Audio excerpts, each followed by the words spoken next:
زما د جذبو طوفانونه ورکېدوله نه دي.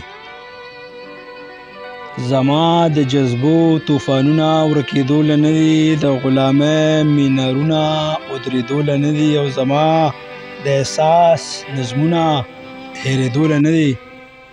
ستا څه خیال پیره داسې اسانه ده، دا سرونه پیدا ټیټېدوله نه دي. او د انقلاب سندرې تا څنګه حرامې کړي، وینې توی شوې تا څنګه بدنامې کړي. مولا صاحب دا حرامېدوله نه دي. ستا څه خیال پیره داسې اسانه ده، دا سرونه پیدا ټیټېدوله نه دي. او پیغلې ستا د نکاح به ضرور تپوس کوم، ستا د دې قسمت خانه خراب به ضرور تپوس کوم، دا ښایسته مخونه پټېدوله نه دي. ستا څه خیال پیره داسې اسانه ده، دا سرونه پیدا ټیټېدوله نه دي. او ستا د جرم به پتا اقرار کوم، په داغداره ماضی به محافظه تا ګناهګار کوم. پښتانه نور قتلېدوله نه دي. ستا څه خیال پیره داسې اسانه ده، دا سرونه پیدا ټیټېدوله نه دي.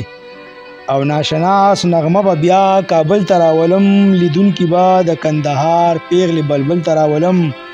د موسیقۍ دا ربابونه شلېدوله نه دي. ستا څه خیال پیره داسې اسانه ده، دا سرونه پیدا ټیټېدوله نه دي. او اخري شعر د مقطع چې د صمد د شعرونو دا شور به تا راویښوي، د صمد د شعرونو دا شور به تا راویښوي، د نظریاتو عملي زور به تا راویښوي، د انقلاب دا غزلونه خاموش کېدوله نه دي. ستا څه خیال پیره داسې اسانه ده، ستا څه خیال پیره داسې اسانه ده، دا سرونه پیدا ټیټېدوله نه دي. دا سرونه پیدا ټیټېدوله نه دي. ډېره مهرباني.